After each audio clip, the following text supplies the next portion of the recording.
Penda siku ya leo kuzungumza na wewe namna ya kushinda roho ya chuma ulete. Kama jina lake lilivyo, roho ya chuma ulete, maana yake ni kwamba mara nyingi roho hii haikuzuii kuchuma, haikuzuii kupata pesa, haikuzuii kufanya business, ila inakuzuia kunufaika na business zako katika maisha yako. Utaona kwamba pesa zinaingia mkono huu, zinapitia mkono mwingine. Kwa hiyo si roho ambayo inakuzuia, na inaweza ikatenda kazi kwa mtu ambaye wala sio maskini wa kupitiliza. Kwa sababu unachuma kawaida, lakini unapochuma hunufaiki na kile ambacho unachuma, unawapatia watu wengine. Na hii roho inatenda kazi kwa namna kuu mbili ambazo unaweza usigundue sana. Namna ya kwanza ambayo inafahamika vizuri ni kwamba unapata pesa na kisha zinachukuliwa katika mazingira yasiyoeleweka. Unaweza kushangaa umeweka pesa kwenye mfuko au kwenye draw na unakuja kushangaa pesa zimepungua na funguo unazo.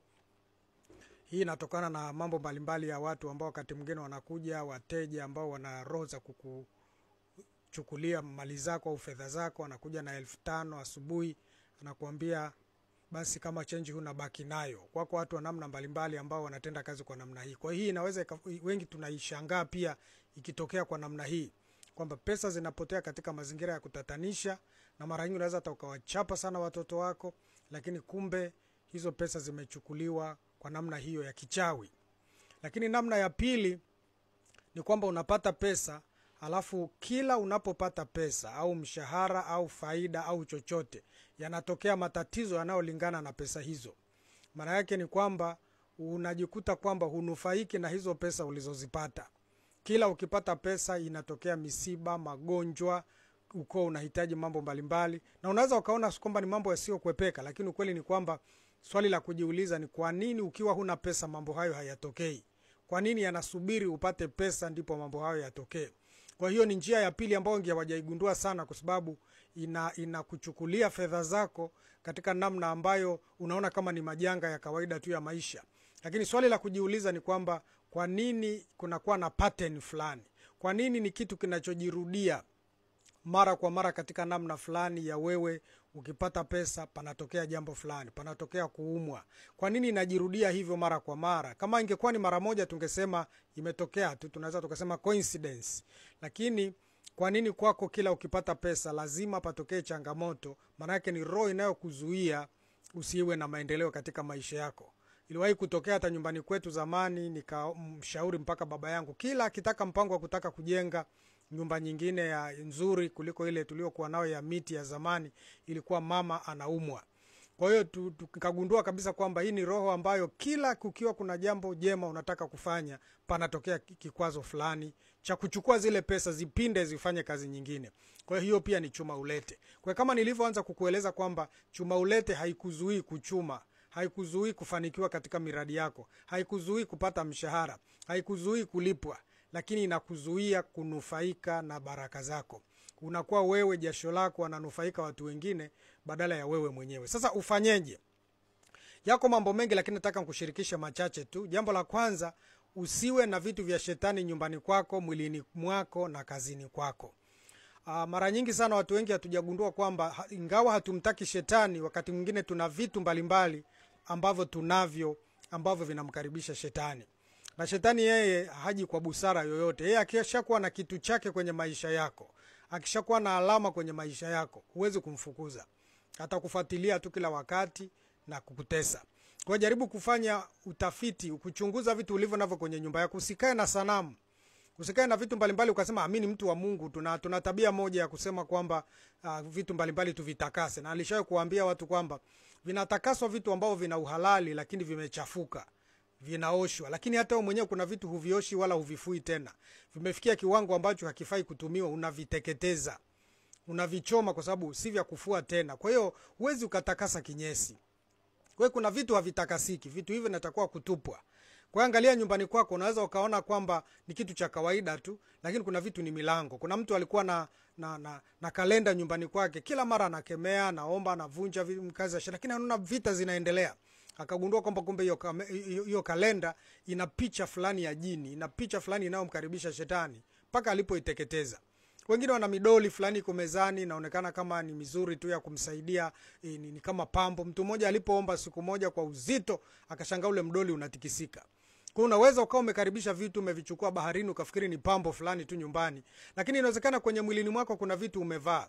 Kuna mtu amekupa kitu, amekupa hereni, amekupa ni ukaona tu ni maendeleo kawaida, lakini ile kitu kimekufunga masikio yako. Kuna mtu aliwahi kukemewa, alipewa mnyororo na bibi yake, alikuwa amepewa kitu fulani kama amekivaa, kuna kitu amekivaa kwenye mwili wake, amekipewa kama tu zawadi na bibi yake. Alipopewa akaona ni kawaida, lakini watu walipokemea ili kile kitu kilibadilika. Kwa ni kama mkufu fulani hivi, kiliweza kutembea kama nyoka. Kwa hiyo unaweza ukakuta unaona kama uliyepewa zawadi na mtu, kumbe amekufunga maisha yako. Ndio maana akasema ujitahidi kwamba inawezekana ukawa chuma ulete unatembea naye wewe mwenyewe kwa vitu ulivyo navyo. Na kule kazini, chunguza vizuri, unaweza kukuta chini ya kiti chako kumening'inizwa kitu ambacho hujawahi kuangalia hata siku moja. Hicho kitu kinakufanya kila ukifika kazini unaumwa, kila ukifika kazini unashindwa kufanya mambo fulani. Kwa fanya utafiti wa kuchunguza maisha yako. Chochote unachoona kwamba hakifai kuwepo katika mazingira yako, teketeza, kiondoe katika maisha yako. Hiyo inaweza kusababisha wasipate nguvu ya kukuona. Maana kile inakuwa kama kwa remote zao wakitumia na vioo vyao kule, wanakuona ingawa ni mtu wa Mungu, kwa sababu una vitu vyao. Na sio siku zote iko hivyo. Hata tukikemea mapepo mengine anasema hata mnikemee, mimi nitawahi nyumbani kwake, kwa sababu nina vitu vyangu kwenye nyumba yake. Kwa hiyo uwe makini sana na kuwa na vitu vya shetani au vitu unavyopewa na watu ambavyo unavitumia, na hivyo vinakuwa kama ni fimbo katika kukuchapa katika maisha yako. Jambo jingine, vunja maagano ya kishetani uliowahi kuyafanya katika maisha yako au yaliyofanyika yakakuingiza wewe. Kuna maagano mengi ambayo tunajiingiza wakati mwingine ni watu wa Mungu, lakini unaulizwa, bwana, tuna kikao fulani huku, tuna sherehe fulani ya ukoo huku, hebu kila mtu achangie, hata kama hutakuja changia tu, au kama hutakuja tuma watoto tu waje huku. Kwa unaona ni vitu vya kawaida tu. Matokeo yake kule watoto wako wanaenda wanachinja vitu fulani, wanatamka maneno, baadaye watu wanakula kile chakula. Na ndio maana Biblia ikasema mtu asije akakukaribisha kwenye kitu alichokitolea sadaka, akakuita ukaila sadaka yake. Kasome vizuri Kutoka 34 utaona hili likizungumziwa, kwamba Mungu ameonya kabisa. Ni vitu hatari sana hivi. Mtu amefanya ibada yake ambayo hukubaliani nayo, iko kinyume na imani yako, iko kinyume na unavyoamini kuhusu Mungu. Alafu anakupa chakula kile. Kile chakula anapokupa ni sadaka ile. Na hujui aliomba nini, na hujui alitamka nini. Kwa vunja maagano ya kishetani yaliyofanyika ambayo mengine umejiingiza wewe mwenyewe. Na wakati mwingine wewe mwenyewe kuna vitu umeapishana na mtu, hujafuta hata kama umemwamini Mungu. Kuna mtu mwingine aliwahi kufanya hivyo katika maisha yake. Unakuta kwamba alikuwa na mchumba, akamwambia wewe nikikuacha mimi nsiolewe tena au nsioe tena. Akatamka hivyo na walivishana pete huko hotelini. Vitu kama hivyo, yule mtu kama amekamata ile pete anayo, unaweza ukatembea sana upate upenyo wote katika maisha yako, kwa sababu ulitamka mwenyewe, ulikiri. Ogopa sana kukiri. Kwa hiyo futa maneno yote uliokiri katika maisha yako kwa watu, kwa sababu unaweza kuona maneno ya kawaida ya utani. Na hivi tu niliwahi kuambia watu tuwe makini. Niliona hili iliwahi kumtokea hata mke wangu huko katika kujifungua mtoto wetu. Na akashangaa kwamba nesi anamwambia, "Wewe ukitamka tu kwamba unanipa huyo mtoto, unajifungua sasa hivi." Sasa unajiuliza mtu anaongeaje kitu kama hicho? Sasa unaweza katika uchungu utamke tu, kwa sababu una uchungu mkali, lakini yule alitaka amnunue yule mtoto, amuibie destiny yake, na mtoto asifanikiwe tena katika maisha yake. Kwa hiyo kuna vitu tumetamka vingi, na hivi vitu tunapovitamka vina nguvu. Ndio maana hata sisi tunaomwamini Mungu tunaambiwa kukiri wokovu kunakupa ushindi. Kukiri kuna nguvu kubwa sana katika maisha yako. Kwa kama umekiri mambo fulani ya kishetani, jitahidi sana kuvunja maagano hayo. Lakini kama una nguvu pia shirikisha watu wa Mungu wenye mamlaka, kwa sababu maagano mengine yanahitaji mamlaka zaidi, kwa sababu inawezekana na wewe uko sehemu ya, kwa sababu uko sehemu ya maagano yao na huna nguvu za Mungu, inaweza ikawa shida. Lakini unahitaji kufuta kumbukumbu hizo ambazo shetani anazitumia kukutesa katika maisha yako. Kwa hiyo kama kuna maagano uliyafanya, yale maagano yanasababisha pesa zako ziendelee kuchukuliwa, kwa sababu kama uliye saini mkataba fulani, kwa ule mkataba lazima ufuatiliwe, pesa ziende kule, unachuma zinaenda kule. Na ndio maana kuna watu wamefanya kazi kwa watu hawabadiliki hata wakipewa mishahara ile, kwa sababu kuna kitu kilichotamkwa na akala kwamba wewe utanitumikia miaka 5, miaka 10. Nakuwa kama ni msukule wa ofisi. Kwa hiyo hawezi kujitoa, hata akipata kazi yenye mshahara mkubwa hawezi kuiacha ile. Anang'ang'ana tu, kwa sababu amefungiwa katika namna fulani kwa zawadi na kula sadaka ile. Kwa hiyo kuna watu wanaandaa sherehe maalum. Wameambiwa andaa sherehe ili watu wote wawe chini yako, wakamate hakisha wanakula nyama hii.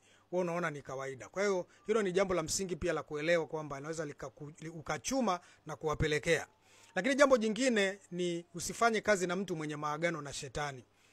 Hili nalo ni jambo ambalo ni gumu kidogo, kwa sababu kuna watu wengi tunaanzisha miradi pamoja, kuna watu tunawapa kazi wakalime mashamba yetu. Kuna haja ya kumuomba Mungu sana, kwa sababu baadhi ya watu hawako vizuri. Baadhi ya watu walilaaniwa hata na wazazi wao kwamba wewe hutafanikiwa, mradi hujanijali kama mzazi, kila utakachofanya hakitafanikiwa. Sasa imagine wewe sasa unafanya kazi na mtu kama huyo. Kwa vyovyote vile ile laana itakugusa. Kuna mtu mwingine ile pesa yenu faida mkiipata, wewe huendi kwa mganga, wewe unaenda kanisani vizuri, unamtolea Mungu. Yeye sehemu ya faida anaipeleka kwa mganga ikazindikwe. Kwa vile mko pamoja, lazima ikuathiri. Na ndio maana katika Wakorinto wa pili mlango wa 6 kuna mistari inayozungumzia kwamba msifungiwe nira pamoja na wasioamini kwa jinsi isivyo sawa sawa. Ina maana unaweza ukafungiwa nira na wasioamini kwa jinsi ya kawaida tu. Kuna mambo mengi tunafundishwa na walimu ambao hawamjui Mungu, wanatufundisha kemia, wanatufundisha fizikia, wala haina shida hiyo. Ni kwa jinsi ya kawaida. Lakini kuna jinsi isiyo sawa sawa ambao unaposhirikiana na watu kama kwenye masuala yanayogusa imani, anayapeleka kiimani. Anapeleka, na ndio maana hata mwalimu kama ni mchawi au mwanafunzi ni mchawi, anakuwa na madhara kwa sababu ameshaingia kiimani. Sasa anapolichukua daftari lako wakalitamkia, wakalipeleka kwa bibi yake, kama mmoja alivyoonekana mtoto kwenye shule moja, mwanafunzi anakusanya madaftari ya wenzake, alivyokamatwa akasema bibi ameniambia nimpelekee madaftari ya wenzangu. Kwa hiyo ni mambo ya msingi naotaka uelewe. Tunaweza tukawa na bidii ya kazi, lakini ukiangalia maisha yetu hayaakisi kwamba hayaendani na bidii tulionayo. Kwa sio kafikiri bidii peke yake itakutoa. Unahitajika katika maisha yako pia utambue kwamba pamoja na bidii nihakikishe ninakula jasho langu. Nisije nikawa nawafanyia kazi watu. Na hawako watu wengi wa namna hii ambao wamenufaisha maisha ya watu wengine kwa bidii sana, kwa sababu hawajaelewa siri hii.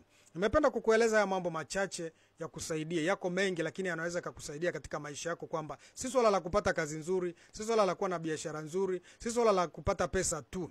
Lakini je, unanufaika na pesa hizo? Napenda niombe kwa ajili yako pia. Mungu wetu na Baba yetu, katika jina la Yesu Kristo aliye hai, namweka ndugu huyu mikononi mwako ambaye amepata nafasi ya kusikia ujumbe huu. Naomba umsaidie katika maisha yake. Ana bidii sana, lakini watu wenye hali ya chini sana wakati mwingine wamefanikiwa kuliko yeye. Hii yote ni kwa sababu ya chuma ulete. Hili ni pepo kabisa, ni roho ambayo inatenda kazi ya kuhakikisha watu wanapata pesa lakini hawanufaiki nazo katika maisha. Mfungue Bwana, mponye, mtetee katika maisha yake. Maisha yake kwa miaka ambayo ametumika hata kwenye kazi ya Mungu na mambo mbalimbali ambayo amefanya kwenye maisha yake, alipaswa yuko mbali, lakini yuko pale pale kama mtu aliyesimama.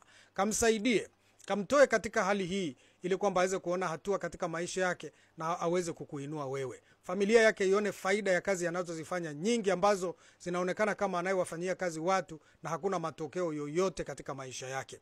Ninaamini kwamba Mungu anakwenda kumsaidia na kumponya na kumfungua macho, atambue watu sahihi wa kufanya nao kazi na watu wanaopaswa kuwaepuka katika maisha yake. Msaidia aondoe, agundue vitu vilivyoko nyumbani kwake ambavyo anaona kama mapambo tu, kama urembo tu, lakini vimemuunganisha na madhabahu za shetani, vimemuunganisha na kuzimu, na ndio maana hanufaiki na lolote. Naamini Mungu anakwenda kufanya hivyo ili watu wako wawe huru, wapone na waone manufaa katika maisha yao. Nakushukuru Mungu kwa sababu siku zote unatenda zaidi ya vile tunavyoomba, katika jina la Yesu. Amen. Basi karibu sana wakati mwingine, na naamini kwamba mafunzo yanaweza yakakusaidia ukajikuta maisha yako yakikaa katika hali ambayo inaeleweka katika siku zijazo. Mungu akubariki sana.